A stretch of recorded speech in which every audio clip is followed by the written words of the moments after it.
Good morning मित्रांनो. आज आहे सोमवार 2 मार्च 2026. मी आहे उदय कुर्तकोटी, हरणाई तालुका दापोली जिल्हा रत्नागिरी इथून बोलतो. मी पुण्यातही असतो, बराच काळ पुण्यात असतो आणि हिवाळ्याचे काही महिने मात्र मी हरणीमध्ये असतो. तर युद्ध चालू झालेलं आहे, त्याच्यामुळे शेअर मार्केटमधली बातमी तर येतेच येते आणि शिवाय सोनं चांदी आणि याच्यामध्ये आपल्या सुपर डुपर टिप्स कोर्सची माहिती आहे. अर्थात या कोर्सचं नाव सुपर डुपर नाही, या कोर्सचं नाव आहे शेअर मार्केटच्या पलीकडे, असा हा कोर्स आहे. तर पहिल्यांदा बघू आज शेअर मार्केटमध्ये काय परिस्थिती येणार आहे. तर इराणनी आणि इस्रायल यांच्यामध्ये इस्रायलनी इराणवरती मिसाईल हल्ले केले होते. त्याचं रिटॅलिएशन म्हणून इराणनी इस्रायलवरच नव्हे तर संपूर्ण मिडल ईस्टच्या US ॲम्बॅसीजवरती आणि मिलिटरी तळांवरती इराणनी हल्ले केले. तर ह्या युद्धाची व्याप्ती याच्यामुळे वाढलेली आहे. US सुद्धा मिसाईलनी हल्ले इराणवर केलेलेच आहेत. तर युद्ध हे वाढतं आहे. आता परिस्थिती अशी आहे की रशिया यामध्ये काय करणार.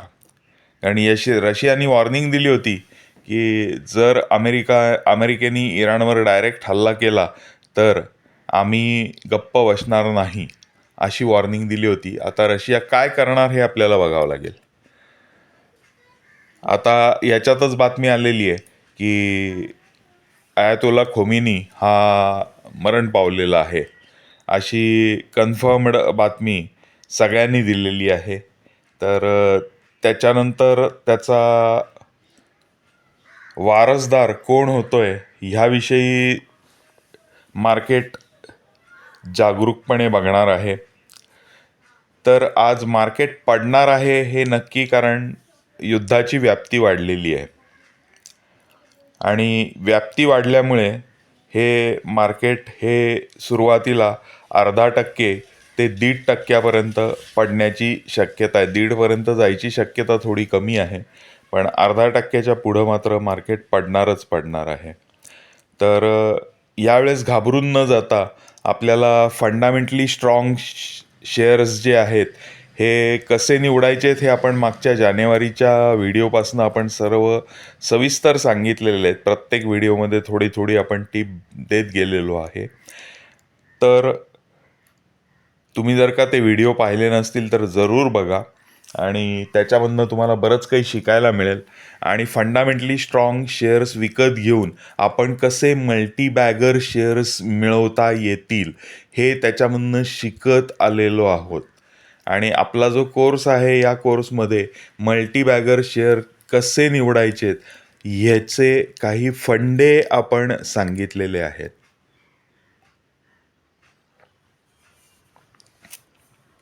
तर या कोर्सची माहिती आपण शेवटी देणार आहोत. तर सांगायचा उद्देश हाच आहे की घाबरू नका.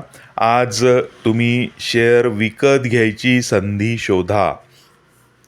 जो फंडामेंटली स्ट्रॉंग शेअर हा खूप पडलेला आहे तर तो तुम्हाला विकत घ्यायची सुसंधी मिळण्याची आज शक्यता आहे.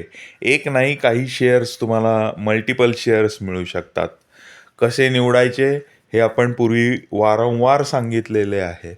त्याच्यानंतर आधीचे जे शेअर्स आहेत हे शेअर्स तुम्हाला आपल्या फंड्याप्रमाणेच 5% पडले असतील तर तुम्हाला घ्यायच्या क्वांटिटीच्या 3% शेअर्स विकत घ्यायचे आहेत. तुम्हाला एक ठराविक रक्कम निवडायची आहे. हे मी नवीन फंडा सांगतोय तुम्हाला. एक रक्कम, समजा तुमच्याकडे 10 लाख रुपये आहेत आणि तुम्हाला 20 शेअर घ्यायचे आहेत तर प्रत्येक शेअरमधली तुमची इन्व्हेस्टमेंट 50,000 रुपये होते. तर प्रत्येक शेअरमध्ये जर तुम्ही 50,000 इन्व्हेस्ट करू शकत असाल तर त्याच्यातले 3% म्हणजे 1,500 रुपयाचे शेअर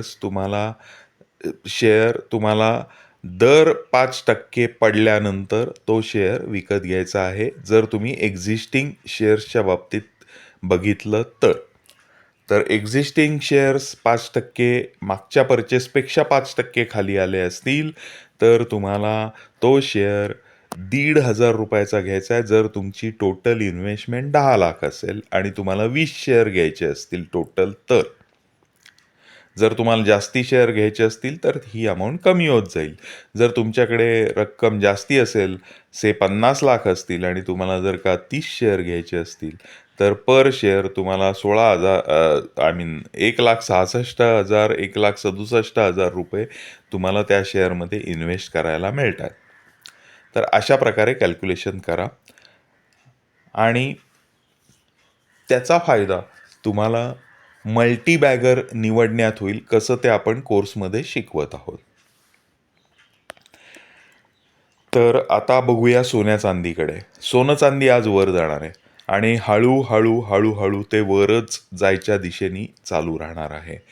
अर्थात युद्ध थांबल्याची बातमी आली तर मात्र उलटा परिणाम होईल, पण ही बातमी कन्फर्म लागेल आणि युद्ध थांबेल अशी चिन्ह आत्ता तरी वाटत नाही.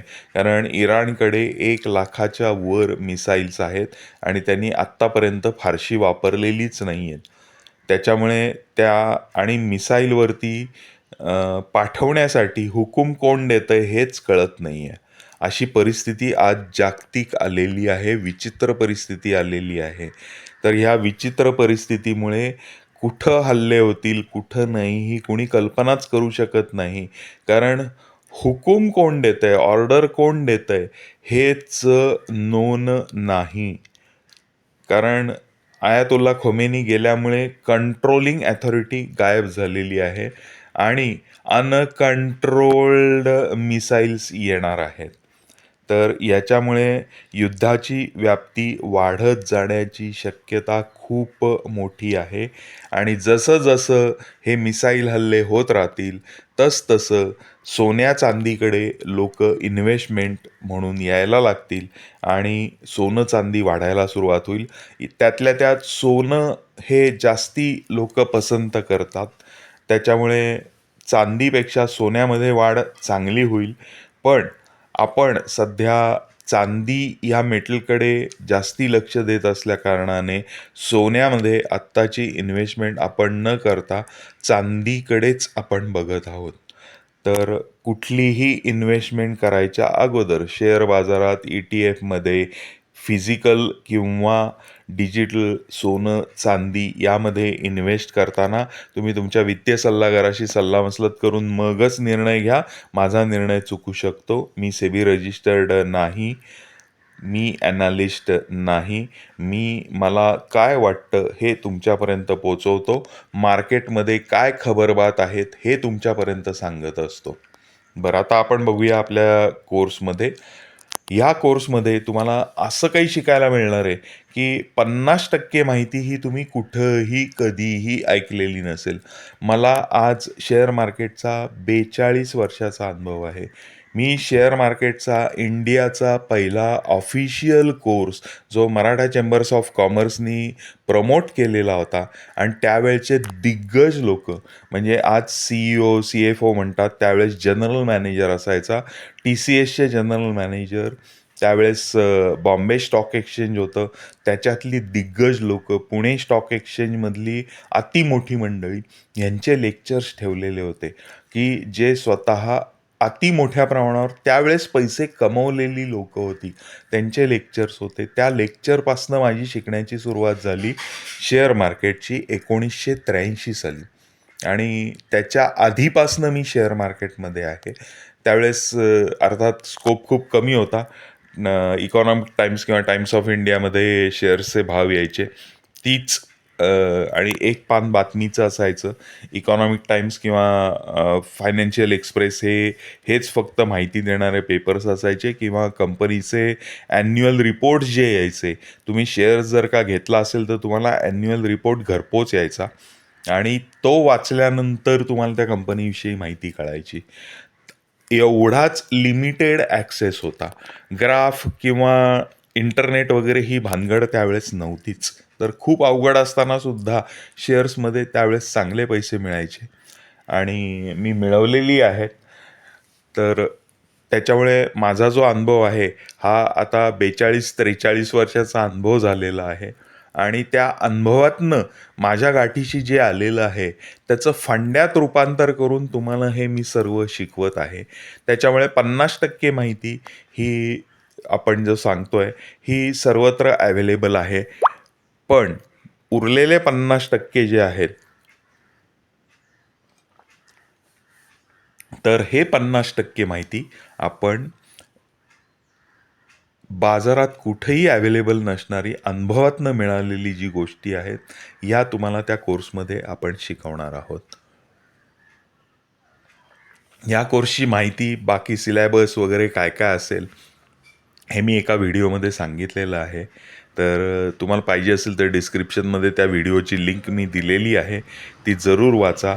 पुढची बॅच लवकर चालू होती आहे. तर त्याच्यामुळे लवकरात लवकर तुम्ही रजिस्ट्रेशन जर केलंत तर तुम्हाला त्या बॅचमध्ये सामावून घेता येईल आणि आपल्याला रॅदर तुम्हाला याच्यामधनं जी माहिती मिळणार आहे, ही माहिती तुम्हाला पुढं आयुष्यभर उपयोगी पडणार आहे आणि त्याच्यामधनं तुम्हाला नक्की चांगल्या प्रकारे प्रॉफिट मिळवता येईल जर तुम्ही प्रिन्सिपल्स पाळलेत तर. सोपे फंडे आहेत, सोपी प्रिन्सिपल्स आहेत. थोडासा अभ्यास करणं आवश्यक असतं, पण जेव्हा तुम्ही नोकरी धंदा शोधता तेव्हा तुम्ही आयुष्याची 15 वर्षे शिकण्यात घालवलेली आहेत हे लक्षात ठेवा.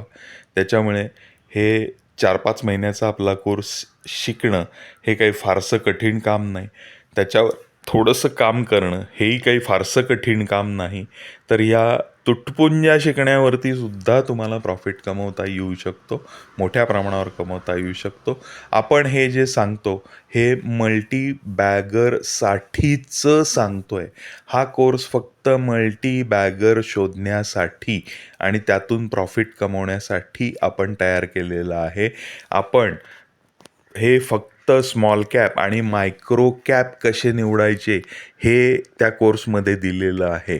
कुठंही याच्यामध्ये मिड कॅप किंवा लार्ज कॅप ह्याचा उल्लेख फारसा केलेला नाही. फारसा म्हणजे उदाहरणादाखल आपण काही काही त्याच्यामध्ये नावं घेतलेली आहेत, पण बाकी आपण त्यांच्यावरती पुढं जात नाही, कारण त्यांना मल्टीबॅगर होण्याकरता काही लिमिटेशन्स आहेत आणि ते लिमिटेशन्स ते क्रॉस करू शकणार नाही. उदाहरणार्थ रिलायन्ससारखी कंपनी ज्यांचा आज मार्केट कॅप 20 लाख कोटी रुपये आहे, त्यांना तो मार्केट कॅप 40 लाख कोटी करायला किती मेहनत करावी लागणार आहे बघा. अर्थात ते करतील, ते होईलही, पण त्याला जो वेळ लागणार आहे हा वेळ खूप मोठा लागणार आहे. आणि ज्यांना शुअर शॉट जायचं आहे ते अशा सेफ्टी अँगलनी ज्यांना जायचं आहे ते रिलायन्स, SBI, HDFC बँक, त्याच्यानंतर एशियन पेंट्स वगैरे असल्या सेफ बेटमध्ये जाऊ शकतात. त्यांना ह्या कोर्सची गरजच नाही आहे. पण ज्यांना थोडीशी रिस्क घेऊन भरपूर पेशन्स ज्यांच्याकडे आहे अशी लोक काही वर्षांमध्ये मल्टीबॅगर शेअर मिळवू शकतात. हे आपण कसे मिळवायचे हे या कोर्समध्ये शिकवलेलं आहे. मल्टीबॅगर म्हणजे दुप्पट झाला, तिप्पट झाला असं आपण डरत नाही आहोत. मल्टीबॅगर म्हणजे 10 पट, 20 पट, 50 पट, 100 पट, 500 पट शेअर झालेला आहे. हा शेअर कसा निवडायचा हे आपल्या कोर्सची खरी शिकवण आणि फंडे आहेत. हे तुम्हाला ही माहिती कुठेही मिळणार नाही, हे मी तुम्हाला अगदी नक्की सांगू शकतो. अशी माहिती या कोर्समध्ये तुम्हाला दिलेली आहे. तर याच्याकरता तुम्ही डिस्क्रिप्शनमध्ये जा आणि तिथल्या लिंकवरती क्लिक करून पूर्ण तो व्हिडिओ बघा. त्या व्हिडिओमध्येही एका विशिष्ट पार्टनंतर मला वाटतं 5-6 मिनटानंतर ती माहिती दिलेली आहे. तेही त्याच्यामध्ये दिलं आहे कुठल्या मिनटानंतर माहिती आहे. तर ती माहिती सगळी बघा. तुम्हाला अजून डिटेल्स पाहिजे असतील तर व्हॉट्सअप नंबर दिलेला आहे मी. त्या व्हॉट्सअप नंबरवरती तुम्ही माझ्याशी संपर्क करू शकता. धन्यवाद मित्रांनो. आज काळजी घ्या. मार्केट आज पडणार आहे. सोनं चांदी वर जाणार आहे. तुमच्याकडचे शेअर्स विकू नका. सोनं चांदी आज घ्यायला जाऊ नका. परत खाली येऊ शकते. येऊ शकते नाही, येणारच. तर आजच काहीही करायची गरज नाही. फंडामेंटली स्ट्रॉंग शेअर्स ज्यांनी पूर्वीपासूनचे व्हिडिओ ऐकलेले आहेत किंवा जे कोर्स करतात त्यांनी फंडामेंटली स्ट्रॉंग शेअर्स जरूर घ्यावेत. आत्तापर्यंत घेतलेले शेअर जर 5% वर पडले तर 3% ते शेअर्स ॲड करायला हरकत नाही. तर हे लक्षात ठेवा आणि त्याप्रमाणे पुढं ॲक्शन घ्या. मी सेबी रजिस्टर्ड ॲनालिस्ट नाही, त्याच्यामुळे तुम्ही माझ्या सांगण्यावरून शेअर्स खरेदी विक्री, ETF खरेदी विक्री, सोनं चांदी फिजिकल किंवा डिजिटल खरेदी विक्री करू नका. धन्यवाद मित्रांनो. भेटूया पुढच्या व्हिडिओमध्ये. बाय.